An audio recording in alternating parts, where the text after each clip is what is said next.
Graphene is a single layer of carbon atoms, is what you have inside graphite, and the atoms are arranged in an hexagonal lattice. Graphene has a set of unique optical, electrical, and mechanical properties. For example, from the mechanical point of view, it's the strongest material existing in the world. It's the most electrically conductive, it's the most flexible and electrically conductive material at the same time, and it is the only material that interacts with light of any energy, any color, over the entire spectrum. Cambridge has a very long history of investigation and exploitation of carbon-based materials, from diamond to conducting polymer, flexible electronics, diamond-like carbon, carbon nanotubes, and so it is not an accident that Cambridge is also one of the leading centers in graphene research. My research is focusing on carbon nanomaterials. These are carbon nanotubes and graphene, and we are putting a lot of attention to the synthesis process, the way of making them, controlling their structure, and their subsequent use in various industrial applications. One is a wire, copper graphene wire, and the idea is obviously to improve the existing conductor and take it beyond what the copper can deliver to us. We have got a functional heater which we are trying to use in a number of applications, industrial as well as household applications.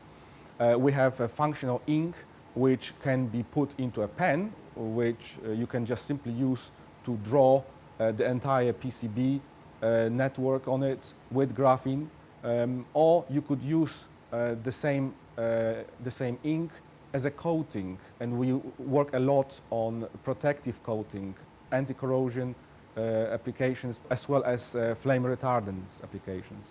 So my lab's interested in how batteries and supercapacitors work, and particularly we're interested in devising new methods, particularly a technique called NMR spectroscopy, but also diffraction, to understand how the batteries transform as you charge and discharge them, or the supercapacitors function as you charge and discharge. And our role in the Graphene Centre is sort of broader. It's to really think about how graphene can play a role in a new supercapacitor or a new battery.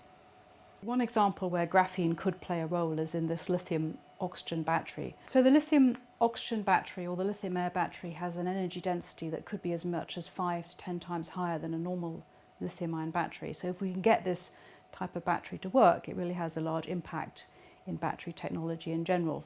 And what we're trying to do now is to think about how we could devise new hierarchical structures of graphene and related materials so that we could get the rate, in other words, how fast you can charge and discharge up, so this might get one step closer to being commercial.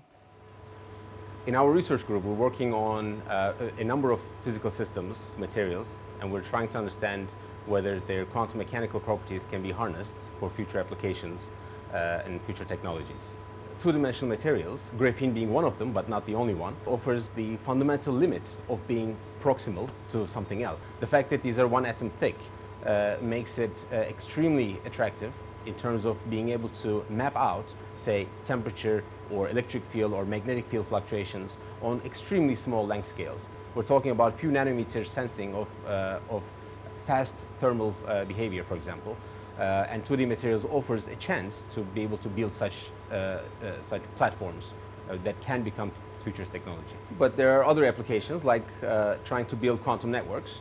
The concept of quantum network is having a material that emits single photons at a time, single light particles at a time, where these light particles are intrinsically linked to the material itself. And if you combine multiple of these systems such that they interact by these photons that they emit, then you can think of a network where there's communication between multiple nodes through light. Very similar to the classical fiber optic networks that we have, but relying on quantum mechanical principles that brings extra security and also computing power if we take this from communications into a quantum computing platform. At the moment, we know there are almost 5,000 materials that have a structure similar to the one of graphite that is made up of a lot of layers. Only very few of these materials have been studied, and the mission of this center is also to consider the other two-dimensional materials, both by themselves and in combination with themselves or with graphene. So new technologies based on new materials take between 20 to 40 years to go from the lab to factory floor. And nowadays, to develop a new node in electronics, it takes an investment of tens of billions of dollars for one particular device to be developed. So now, if we consider graphene starting in 2004, we are still in the early stages of industrial development. The Graphene flagship is a 10 years, 1 billion euros program. This started in October 2013 and will finish in 2023.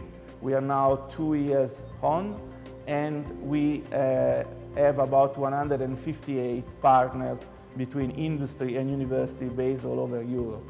And this is the biggest initiative worldwide funded by a government or a set of governments. So Cambridge is very well based at the center of all these initiatives, both UK initiatives and European initiatives and international initiatives to take the material from the lab to the factory floor.